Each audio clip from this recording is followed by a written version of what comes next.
হ্যাঁ, আসসালামু আলাইকুম প্রিয় বন্ধুরা, কেমন আছেন সবাই? আশা রাখি সবাই অনেক ভালো আছেন। আপনাদের দোয়া আল্লাহর রহমতে আল্লাহ ভালো রেখেছেন।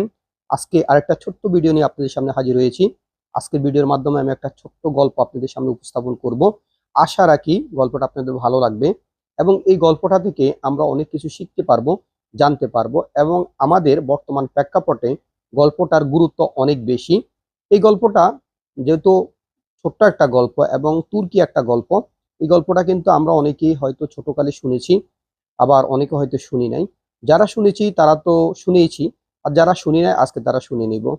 তো কথা বেশি একটা না বাড়িয়ে আমরা গল্পটা শুরু করতে পারি। তো চলেন গল্পটা শুরু করি। একটা নদীর ধারে একটা মেষ শাবক পানি খাচ্ছিল। অপর পাশেই একটা নেকড়ে এসে পানি খাওয়া শুরু করলো। নেকড়েটা নদীর অপর পাড়ে মেষ শাবককে দেখে বলল, এই, তুমি আমার পানি ঘোলা করছো কেন?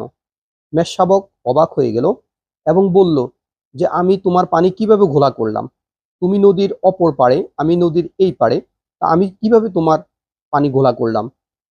নেকড়েটা তখন রাগান্বিত হয়ে বলল, আচ্ছা ঠিক আছে ঠিক আছে, তাহলে তুমি আমার ভাইকে অপমান করছো কেন? মেষ শাবক আরো একটু অবাক হয়ে গেল এবং বলল, আমি তোমার ভাইকে কিভাবে অপমান করলাম? আমি তো সবেমাত্র জন্ম নিলাম। নেকড়ে বলল, এত কথা বুঝি না, আমি তোমাকে খাবো, তুমি আমার ভাইকে অপমান করছো। এটা বলে সে মেষ শাবককে খেয়ে ফেললো। এই গল্পটা থেকে আমরা কি শিখলাম অথবা কি জানলাম, কি বুঝলাম?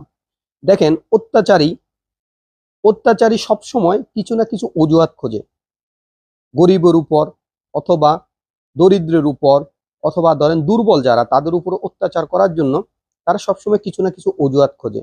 তাদের অজুহাতে হলো তাদের সবচেয়ে বড় অস্ত্র। লজিক, যুক্তি অথবা এগুলা তাদের ধারে কাছেও নাই। তাদের কথা হলো আমার অত্যাচার করতে হবে, তাহলে আমার মতো করেই আমাকে লজিক তৈরি করতে হবে, আমার মতো করেই আমার লজিক উপস্থাপন করতে হবে এবং আমি যেটা বলবো সেটাই আমাকে সবাইকে খাওয়াতে হবে। তো বর্তমান প্রেক্ষাপটে কিন্তু আমাদের সমাজ ব্যবস্থাটা এরকমই। যার ক্ষমতা বেশি, যে অত্যাচারী, যার চিন্তাধারা আমি অত্যাচার করব, সমাজের দরিদ্র লোকদেরকে অত্যাচার করব, হতদরিদ্র মানুষদেরকে অত্যাচার করব, যারা আমার চেয়ে দুর্বল তাদেরকে অত্যাচার করব। তাদের জন্য অত্যাচারের জন্য তাদের অনলি জাস্ট একটা অজুহাত, অজুহাত তাদের প্রয়োজন, আর কিছু না। তা আশা রাখি আজকের এই ছোট্ট গল্পটা আপনাদের ভালো লেগেছে।